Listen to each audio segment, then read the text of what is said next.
Hello, entertainment fans. On this week's show, get ready for some new faces. Logan Sowash presents his findings in a brand new trailer watch. Becca Malburg gives us her fantastically funny top 5 cult comedies. And Louie Wieseman predicts this year's Grammy winners. All this and more, so sit back and relax because from Ball State University, The Real Deal starts now.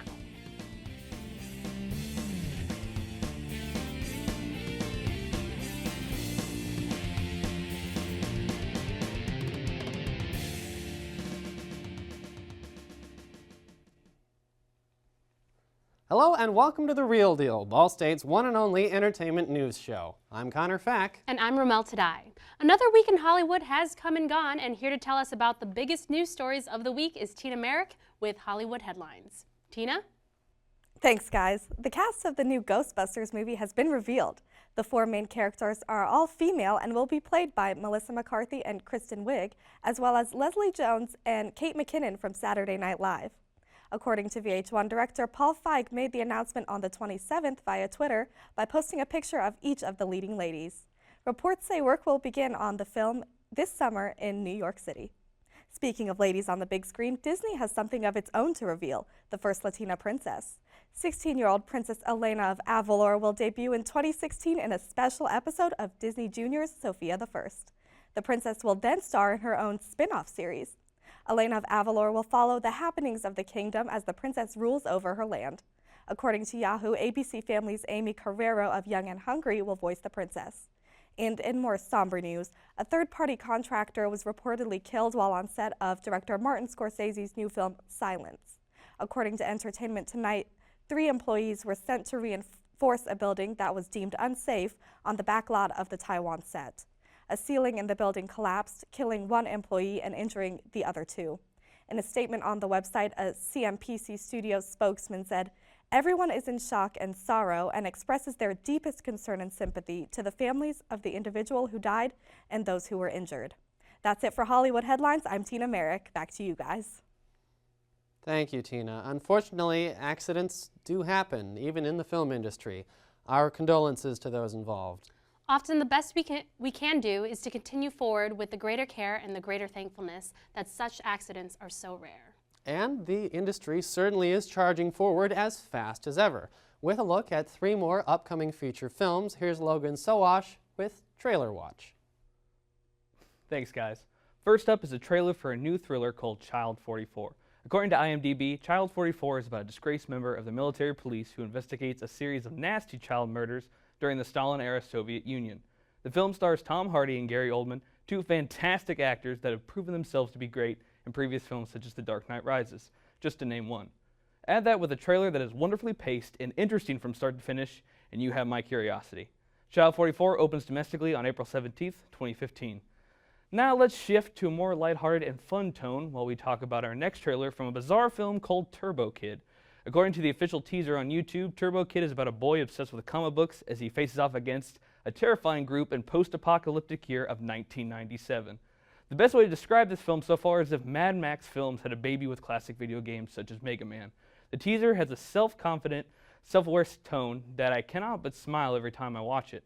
Mix that with a positive buzz that it has received at Sundance this year and an 80s-esque synth soundtrack, and you have me extremely excited for this cult classic in the making. What can I say? I'm a sucker for synth soundtracks. Unfortunately, due to this being an independent film, no news has been released about when someone will pick this up for distribution. I can only hope that Turbo Kid will be released sometime later this year. And finally, my last trailer is for another film that has been generating a lot of buzz at festivals since last year. It is a horror film called It Follows, and I am super excited for this one.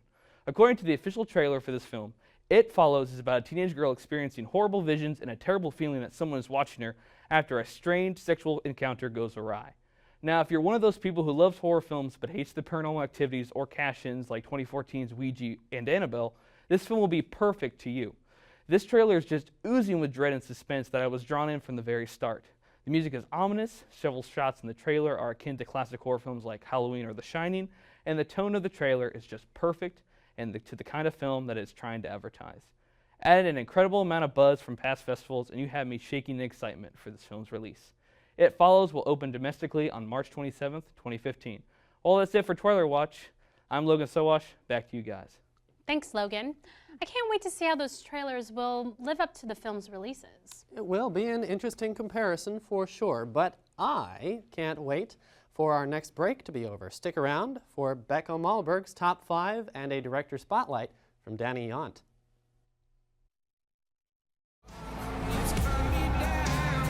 Stay away from me! And stay away from my son! I can't do that, Claire. I live next door. Do you want to take a cookie for the road? I love your mother's cookies. I can't lose her, too. You need to let her know right now she's worth fighting for. Do you dislike black people? Not all of them. This isn't about black and white. I love you, Mama. This is about Eloise.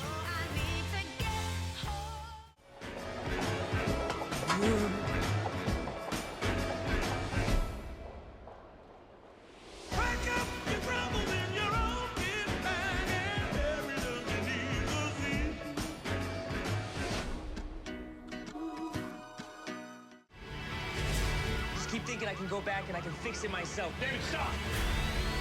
I have to figure out how to make it go back even further. It could kill you, David.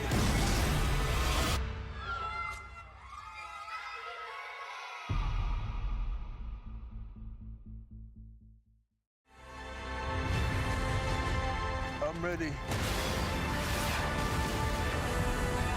Oh my God! I'm ready to come home.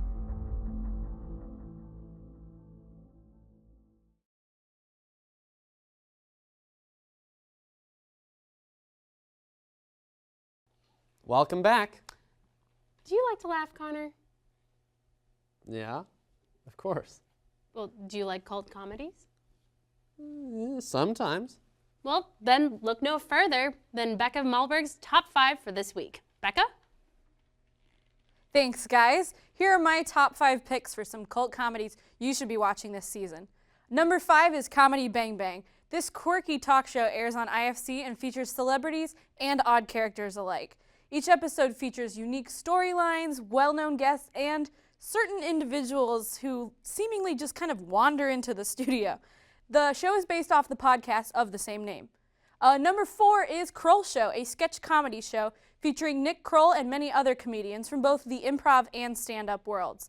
Each episode features many different recurring stories. Think kind of a Key and Peele, but even weirder. The show is currently airing its 3rd and final season on Comedy Central. Number 3 is Portlandia, another sketch show. This one is starring SNL alumni Fred Armisen and Sleater-Kinney vocalist Carrie Brownstein. Like Kroll Show, it follows many different characters, but the show revolves around the many different quirky characters from the neighborhoods of the city of Portland. You hope these odd individuals don't exist, but there's a good chance they do. Portlandia is on its 5th season on IFC. Number 2 is Comedy Central's Broad City. The show centers around Abby and Alana, two 20-somethings trying to make it by in New York. While the young adults making it by in the big city storyline may feel overdone at this point, Broad City stands out as more relatable and more hilarious than Girls, and possibly even raunchier. Abby's love of Bed Bath & Beyond and Alana's complete ignorance of how little work ethic she really has makes you feel like you're watching your own life. The show is on its 2nd season on Comedy Central and was also a web series before its TV debut last year. And number 1, I had to throw a cartoon into the mix, is Bob's Burgers.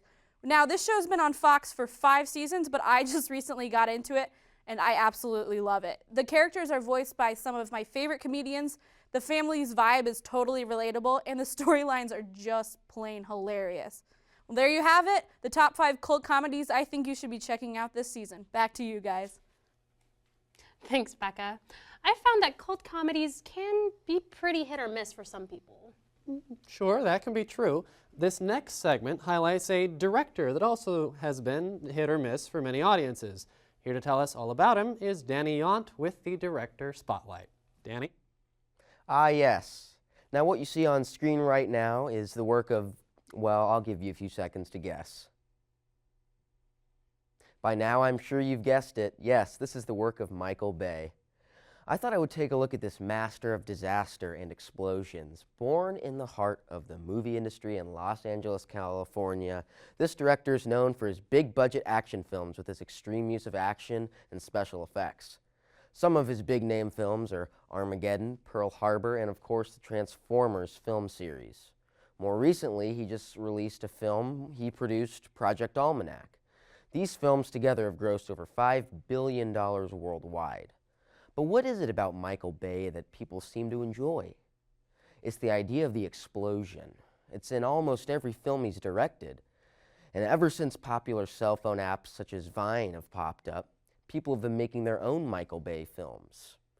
You can search Michael Bay Edit on the internet and find hundreds of fan-made videos that seem to have this look to it that are action-y and jam-packed with special effects. Yes, even Disney, the film Up, can be turned into a Michael Bay action-packed explosion feature film. But what is it about Michael Bay that many filmmakers seem to not enjoy? It's the idea of the explosion. Whoa, deja vu. But yes, this is true. Bay is known for his complex shots and the number of layers he has integrated within them.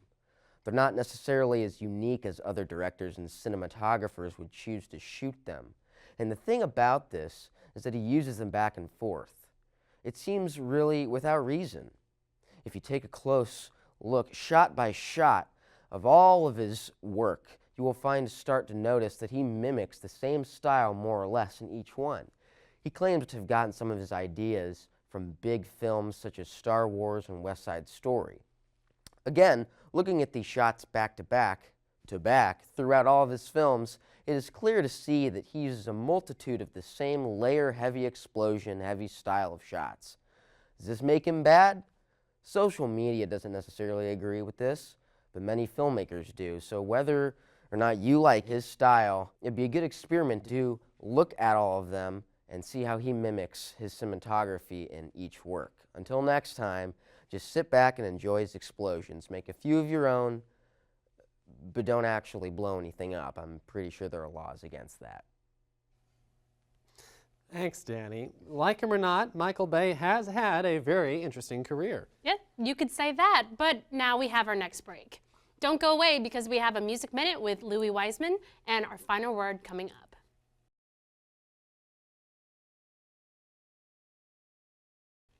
Welcome back. Hollywood is in the midst of award show season, and it can be difficult to stay up to date on all the nominations. The Grammys are coming up this Sunday, and here to give us a lowdown is Louie Wieseman with Music Minute. Grammy nominations were dropped in December 2014, and now the time has come for the annual ceremony. The 57th Grammys will be held this Sunday, February 8th on CBS, starting at 8 p.m. LL Cool J once began hosting the award show held in Staples Center in California. This year's show will be featuring performances from Madonna, the Voice co-host Gwen Stefani, Adam Levine, Lady Gaga and her new BFF Tony Bennett, AC/DC, a trio of Rihanna, Kanye West, and according to Twitter, the new unknown artist Paul McCartney, and so many more. Now, at the main ceremony, only a handful of awards will be handed out, including Best Respective Genres, Best Genre of Choice Hearer of the Year, Best Inter-Genre Hearer Performance, and other similar categories. As usual, the most anticipated categories to watch for will be Record of the Year and Album of the Year. The nominees for Record of the Year are going to be Fancy by Iggy Azalea, Chandelier by Sia, Stay With Me by Sam Smith, Shake It Off by Taylor Swift, and All About That Bass by Meghan Trainor. From Album of the Year, the nominees are Morning Phase by Beck, Beyoncé's self-titled album Beyoncé, X, yes, just the letter X by Ed Sheeran, And the Lonely Hour by Sam Smith, and Girl by Pharrell Williams. Now, I'm not the biggest pop music fan by any choice, but I can still make my guess. My official guess for Record of the Year will go to Beyoncé by Beyoncé. I've heard much from these albums, but something tells me that Queen Bee will take the win. For Record of the Year, it has to be Shake It Off. While Stay With Me has a chance, and so it does All About That Bass due to its positive message, Shake It Off is too dang catchy and just too flat-out good of a song not to win. Other quick guesses, Bang Bang by Jessie J, Ariana Grande, and Nicki Minaj has to win Best Pop Group Performance, Sam Smith for Best New Artist, Do I Want to Know by Arctic Monkeys for Best Rock Performance, and my last guess has to go to Drunk in Love by Beyoncé and Jay-Z for Best R&B Performance. Now, with every award show, there's always controversy over snubs, or artists and songs that someone thinks should have been nominated, but weren't. One notable song was Happy by Pharrell Williams. As much as I know the Grammys seem to go for the more popular songs as opposed to sites like Pitchfork that put songs on a pedestal and praise them, dismissing nominees like the Grammys, I'm also genuinely surprised that Happy didn't get nominated. It was everywhere. You'd think they would have eaten that song up. Well, that's my quick summary of this year's Grammys. To get the full show, be sure to tune in on February 8th on CBS. I'm just mostly interested who's going to win Best Box or Special Limited Edition Package or Best Album Notes. That's the real competition right there. I'm Louie Wieseman, and this has been your Music Minute. Well, Louie, I hope your predictions come true. We're coming up to the end of the show, but before we go, stick around for our final word after the break. Not anymore. Your Majesty, I have more in common with a dog than I have with you. I love dogs. I've always loved dogs. Here we go.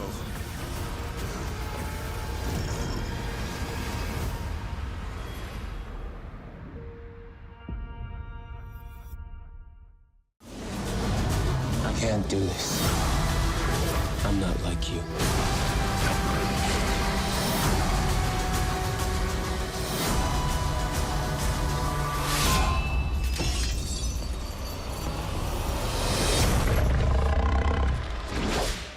Join us.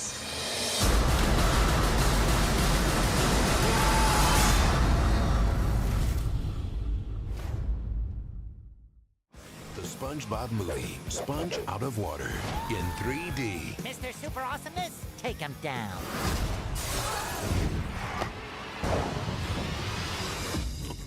Maybe we should have picked a better superpower for you, Patrick.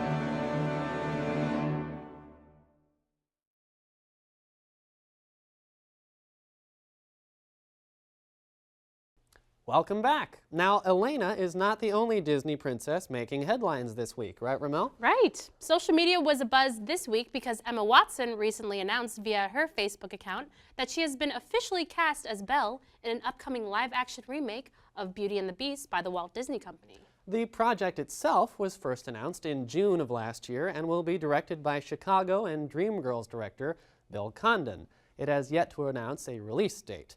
And yet Beauty is just the latest in a number of Disney's animated classics that they are turning into live productions. 101 Dalmatians was the first, with Glenn Close portraying a live-action Cruella de Vil in 1996. Skip then to 2010 with Tim Burton's surreal Alice in Wonderland, and last year's Maleficent, which put the same sort of twist on Sleeping Beauty that Wicked did for Wizard of Oz. Both Alice and Maleficent were box office gold for Disney, and the studio has 2 more remakes in the works before Beauty and the Beast even hits theaters. We're going to tell you about those and our thoughts on the trend as a whole. This is the final word. First up is their new film Cinderella, scheduled to hit theaters on March 13th. The picture will be similar in story and tone to the 1950 animated classic, this time being directed by Kenneth Branagh and featuring Lily James as Cinderella and Cate Blanchett as Lady Tremaine, aka the Wicked Stepmother. Also slipping into a befitting role will be Helena Bonham Carter as the fairy godmother. Although it seems to be roughly the same plot-wise as the 1950 film, there will be a few key differences. Firstly, while one of the trailers does feature a motif from the song "A Dream is a Wish Your Heart Makes," it doesn't look likely that the remake is a musical. Trailers also reveal that Cinderella will meet the Prince Charming before the famous ball, making their falling in love less sudden. Other drastic differences probably won't be clear until the film's premiere. Now, as far as the Disney remake trend, I'm kind of on the fence about it. Cinderella looks like a very well-made, exciting film, but is it necessary? It's not like we haven't heard the story before, and it's pretty much guaranteed that Cinderella and the prince are going to live happily ever after. As much as I love the Disney brand, I'm also an advocate for originality. I mean, I didn't watch the direct-to-video Cinderella sequels they pushed out in the 2000s, and those had different plots. So why would I want to watch the one that's the same as the one I already have seen? I don't know. While I appreciate the attempt at legacy building that Disney is going for, perhaps some stories are better left off where we left them. What do you think, Ramel? Well, next on the remake train is The Jungle Book, scheduled to premiere April 15th of next year, 2016. And no trailers have been released yet, but it is directed by Jon Favreau of Chef, Iron Man, and Elf fame. And The Jungle Book will stay true to the Rudyard Kipling's 1894 collection of stories, along with inspiration from Disney's classic animated film. According to Walt Disney Studios, the new adaptation is an all-new live-action epic adventure about Mowgli, newcomer Neil Sithi, a man cub who's been raised by a family of wolves. But Mowgli finds he's no longer welcome in the jungle when fearsome tiger Shere Khan, voiced by Idris Elba, who bears the scars of man, promises to eliminate what he sees as a threat. Urged to abandon the only home he's ever known, Mowgli embarks on a captivating journey of self-discovery, guided by panther-turned-stern mentor, Bagheera, voiced by Ben Kingsley, and the free-spirited bear Baloo, voiced by Bill Murray. Along the way, Mowgli encounters jungle creatures who don't exactly have his best interests at heart, including Kaa, the voice of Scarlett Johansson, a python whose seductive voice and gaze hypnotizes the man cub, and the smooth-talking King Louie, voiced by Christopher Walken, who tries to coerce Mowgli into giving up the secret to the elusive and deadly red flower, which is known as fire. The all-star cast also includes Lupita Nyong'o as the voice of the fiercely protective mother wolf, Raksha, and Giancarlo Esposito as the voice of Wolfpack's alpha male, Akela. The Jungle Book will blend live action with photorealistic CGI animals and environments using the up-to-minute technology and storytelling techniques to immerse audiences in an enchanting and lush world. It was also announced in an article by Digital Spy that Richard M. Sherman, who, alongside his late brother Robert B. Sherman, wrote songs for Disney's original animated film, is going to write new songs for this film, and The Bare Necessities is going to be recycled from it and sung by Bill Murray. With the Disney remake trend, I'm definitely in agreement with Connor in terms of being on the fence. However, I feel like this would be a great opportunity for Disney to continue on rolling in high box office grosses and, of course, creating great nostalgia feelings to link generations of old and new fans together, not to mention the fact that it will be musically driven as well. And that wraps up the show for this week. Be sure to check out our website, Facebook, and Twitter pages for news and updates on all things entertainment. I'm Connor Fack. And I'm Ramel Tadai. We'll see you next time.